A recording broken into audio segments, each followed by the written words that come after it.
मुख्यमंत्री, उप मुख्यमंत्री, माननीय देव भूदेव, हम आपका हार्दिक स्वागत करते हैं महोदय। आप सभी से निवेदन है कि कार्यक्रम की शुरुआत हम मां सरस्वती के प्रतिमा पर दीप प्रज्वलन करें।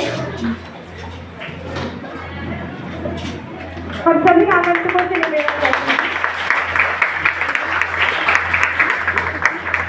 कि आप सभी मां सरस्वती की आराधना में शामिल हो। एक दीप विश्वास का, एक दीप आस्था का, एक दीप छत्तीसगढ़ मंडारी के विकास का, ताकि हम विकास की ओर अग्रसर रहें। यह प्रार्थना हम सब की कि जिस कार्य के लिए हम यहाँ उपस्थित हुए हैं वह कार्य सफल हो और साथ ही साथ हम सबका मान सम्मान और गौरव बना रहे।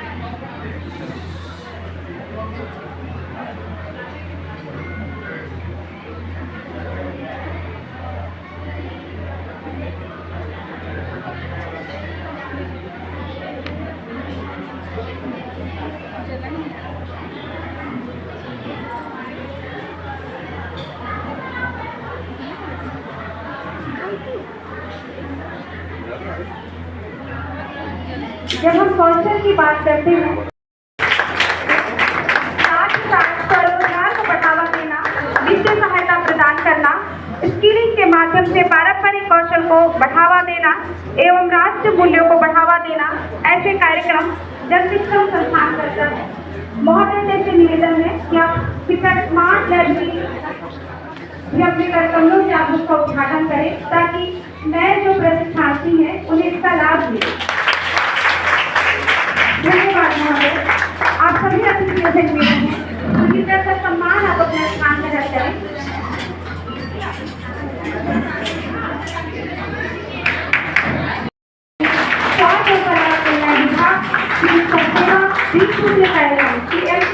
निवेदन आप स्वागत करें हमारे माननीय उप मुख्यमंत्री श्री टी.एस. सिंहदेव जी का।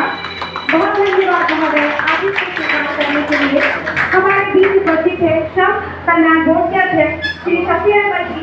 मैं निवेदन करूंगी डॉक्टर ऐसे नैयर जी से आप स्वागत करें हमारे भाई शफी अहमद जी का। मैं श्री गिरीश सर जी से निवेदन करूंगी कि आप स्वागत करें हमारे श्रम कल्याण मुख्यमंत्री टी.एस. सिंहदेव जी का।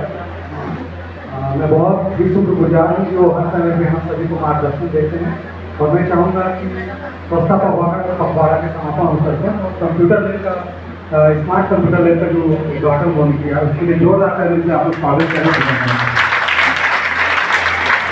हमारे बीच में हम सभी को मार्गदर्शन देने वाले आदरणीय शफी अहमद जी, जो श्रम कल्याण बोर्ड के अध्यक्ष हैं छत्तीसगढ़ शासन के, वो भी बीच में हम सभी को आपको मोटिवेट करते हैं। मैं चाहूँगा उनका भी जोरदार तालियों से स्वागत करें। साथ में हेमंत मीना जी, हम सभी को ग्राम स्तर पे या ब्लॉक स्तर पे जहाँ पे जरूरत होती है, जन शिक्षण संस्थान जो है कौशल विकास उद्यमता मंत्रालय भारत सरकार की एक स्कीम है, जिसके अंतर्गत 1967 में वर्ली से चालू हुआ था। आज पूरे भारत में 313 जिले में संचालित है। छत्तीसगढ़ में पहले 7 जिले में था, उसके बाद जो है अभी जो है इस वर्ष 14 जिले में संचालित है। सरगुजा से लेके आपका बस्तर संभाग तक ये फैला हुआ है। इसमें कौशल विकास के कार्यक्रम चलते ही चलते हैं, और साथ में जो है आपके कम्युनिटी सामुदायिक विकास से संबंधित बहुत सारी योजनाएं चलती हैं। सेंट्रल गवर्नमेंट और छत्तीसगढ़ शासन जिस तरह से इस योजना को संचालित करवाते हैं, इसमें बीओ है, बोर्ड ऑफ मैनेजमेंट, जिसमें कि पूरे पदाधिकारी जो होते हैं वो छत्तीसगढ़ शासन के रहते हैं अधिकारी। उसमें 2 या 3 सदस्य ऐसे रहते हैं जो कि अदर एनजीओ से होते हैं और सामाजिक कार्यकर्ता होते हैं। इस तरह से इसकी पूरी कार्यकारिणी है। कार्यकारिणी के साथ साथ इसका जो टारगेट रहता है 1800 से 2700। ये जन शिक्षण संस्थान सरगुजा जो है ये 100% सरकार का योगदान होता है। इसमें 15 से लेकर 35 तक के युवा भाग लेते हैं, और उससे बड़ी भी महिलाएं जो परित्यक्ता हैं, गरीब हैं, वो सभी इससे अपना जीवन यापन सुखदपूर्वक कर रही हैं। और इसी तरह ये जन शिक्षण संस्थान आगे भी कार्य करता रहेगा। बहुत आदर और सम्मान के साथ मंच पर उपस्थित सभी सम्मानित अतिथिगण, इस संस्था के सभी अधिकारी कर्मचारीगण, प्रशिक्षण प्राप्त कर रहे सभी यहाँ बैठे हुए माताएं बहनें सब और संस्था के उपस्थित में आय का स्रोत बढ़ेगा और एक रोजगार का साधन माध्यम बढ़ेगा और जन शिक्षण संस्थान के माध्यम से पूरे अंबिकापुर शहर में कंप्यूटर की ट्रेनिंग या नर्सिंग की ट्रेनिंग और फिर ये जो मैं देखता हूँ कि सिलाई सेंटर की स्थापना की जिम्मेदारी के अलावा सहभागी होगी और अपने गुणों का योगदान समाज को आगे ले जाने में सतत देती रहेंगी, आर्थिक रूप से और अधिक स्वतंत्रता हासिल कर सकेंगी। हमको जन शिक्षण संस्थान के माध्यम से एक अवसर मिलता है कि कौशल का उन्नयन कर सकें, जो भी हमारी रुचि हो उस रुचि के अनुसार और हमारी रुचि के अनुरूप जिस चीज़ में हम ट्रेनिंग लें उसकी समाज में भी उपयोगिता हो, तब वो गतिशीलता से वो गति से चलती रहेगी। अन्यथा हमारा प्रशिक्षण ऐसा ना हो कि हमको हतोत्साहित करे, हमको हताश करे कि हम तो ट्रेनिंग भी हमने ली लेकिन आगे कुछ नहीं कर पाए। तो ये सारी बातों को ध्यान में रख के निसंदेह का मौका लगा था।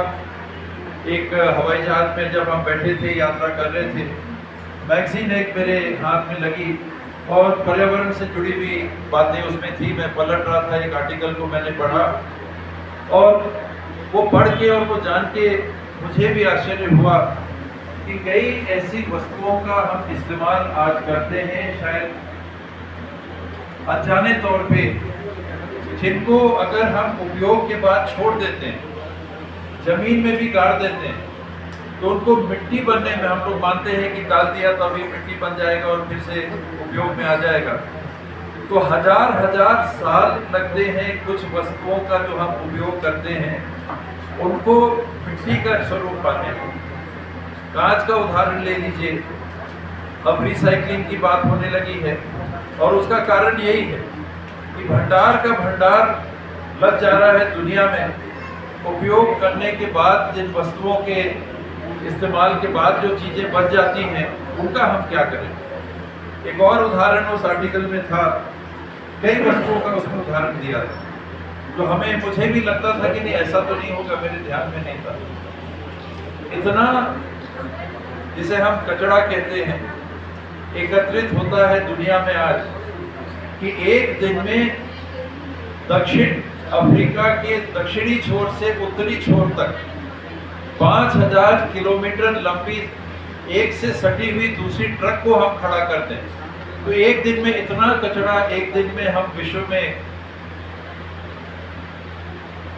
पैदा कर रहे हैं या हम बना रहे हैं।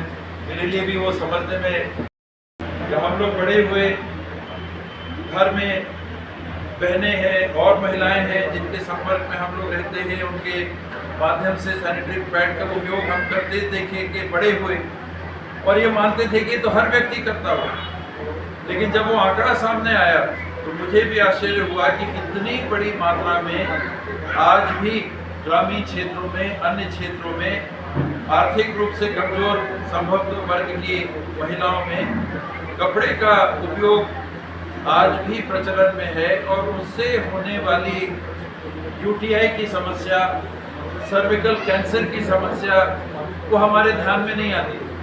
हमारा ध्यान सैनिटरी पैड के उपयोग तक सीमित रह जाता है। आप सैनिटरी पैड का उपयोग कर रहे हो या कपड़े का उपयोग कर रहे हो, कोई भी माध्यम का उपयोग कर रहे हो, बात वहाँ तक नहीं, उससे होने वाली बीमारियाँ जो आपके न केवल सीधे शारीरिक स्वास्थ्य पे विपरीत प्रभाव डालेंगी, आपको आर्थिक तंगी में भी ले आएंगी। हम कह रहे हैं कि आर्थिक स्थिति को सुधारने के लिए हम ये पहल कर रहे हैं। कंप्यूटर सीख के क्या करिएगा, ब्यूटी पार्लर की ट्रेनिंग लेके क्या करिएगा, मोबाइल इत्यादि के मरम्मत की बातों को सीख के क्या करिएगा। आर्थिक इसका पहलू है ना कि हम ये काम करेंगे तो कुछ आमदनी हमको होगी, हमारा मान सम्मान बढ़ेगा, परिवार की आर्थिक स्थिति सुधरेगी। उधर जिस परिवार की आर्थिक स्थिति को सुधारने की हम बात कर रहे हैं, एक सैनिटरी पैड के उपयोग नहीं करने से हम बीमारी का ग्रहण कर रहे हैं, जिसमें बहुत बड़ी रकम खर्च हो सकती है और कैंसर तक की स्थिति में हम जा सकते हैं। उसमें ना जाने शरीर के साथ क्या होगा, खर्चा कितना होगा। और आने वाले समय में स्वच्छता की व्यापकता घर के झाड़ू बहारू से लेके सामाजिक व्यवस्था से लेके स्वास्थ्य से लेके अन्य जितने भी इसके पहलू हैं उनको समझ के, पर्यावरण पे होने वाली हानियों को समझ के हम बेहतर जागरूक नागरिक के रूप में अपनी भूमिका निभाएंगे। इस विश्वास के साथ बहुत बहुत आभार, शुक्रिया, धन्यवाद। जय हिंद, जय हिंद। और शिव कुमारी और कहाँ चलेगा, कहाँ चालू करेंगे सर? 9 अगस्त। कितने सलून हैं अभी वहाँ? परी, अंजुम और सुनीता आप तैयार रहेंगे। इसके बाद तैयार रहेंगे वेदिता, तनिषा, रोशनी और सोनम विश्वकर्मा। परी जी ने क्या किया? आप रंगोली से प्रथम स्थान पर रही।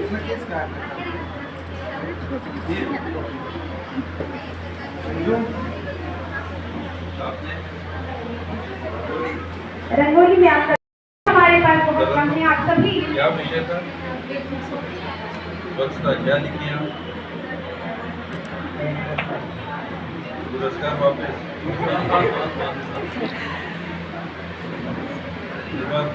आपका विषय तपस्या, स्वच्छता। क्या है स्वच्छता? फ्रेंडशिप बैग प्रतियोगिता में हमारे बीच में एक प्रतियोगी शामिल रहे। अगर आप सभी का करता तो हलिया से स्वागत करें।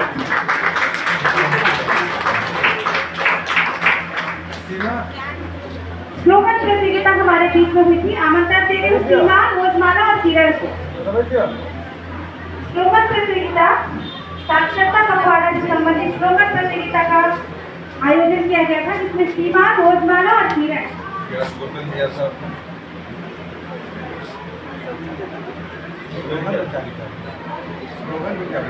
आयोजित किया गया। इसमें आज समापन के अवसर पर छत्तीसगढ़ शासन के माननीय उप मुख्यमंत्री, हम सबके कर्मठ एवं ऊर्जावान, जन जन के नायक आदरणीय श्री टी.एस. सिंहदेव जी, श्रम कल्याण बोर्ड के अध्यक्ष माननीय सफी अहमद जी, आदरणीय हेमंत सिन्हा जी, दिलजीत सिंह धंधल जी, बंटी जी, विनोद गुप्ता जी, अविनाश जी, मदन जायसवाल जी, मरनेश्वर जी, विजय जी, छोटू जी, आप और कार्यक्रम में उपस्थित सभी सम्माननीय अतिथिगण, जन शिक्षण संस्थान के चेयरमैन डॉक्टर नैयर जी और मीडिया के साथी, सभी प्रशिक्षक साथियों और प्यारे प्रशिक्षार्थियों, माननीय उप मुख्यमंत्री महोदय के द्वारा हम सभी को कौशल विकास के साथ साथ पर्यावरण की जागरूकता के टिप्स दिए गए। निश्चित तौर पे महोदय आपके द्वारा सुझाए गए मार्ग को हम सभी आत्मसात करेंगे और अंबिकापुर को जिस प्रकार आदरणीय उप मुख्यमंत्री महोदय के मार्गदर्शन में सभी एवं उनकी पूरी नगर पालिका निगम की टीम आदरणीय रितु सेनराम के कंधे से कंधा मिलाकर जिस प्रकार नगर पालिका निगम की टीम ने साथ दिया, और वही इसी का परिणाम है कि आज भी हम उत्कृष्ट और टॉप लेवल पे बने हुए हैं। तो महोदय के द्वारा सुझाए गए स्वच्छता एवं पर्यावरण के मार्ग को हम सभी आत्मसात करेंगे और अपने जीवन में न स्वयं अपनाएंगे बल्कि आसपास पड़ोस सभी को इसको अपने जीवन में उतारने के लिए प्रेरित भी करेंगे। आज के इस कार्यक्रम में महोदय जी आप सभी यहाँ पे आए, मैं जन शिक्षण संस्थान की ओर से हृदय से आप सभी का आभार व्यक्त करता हूँ और आपका स्नेह, आप सभी का स्नेह इसी प्रकार जन शिक्षण संस्थान को हम सभी शिक्षार्थियों को मिलता रहे, ऐसी मेरी कामना है सर। और मैं इतना ही कहकर अपनी बात समाप्त करूँ। धन्यवाद।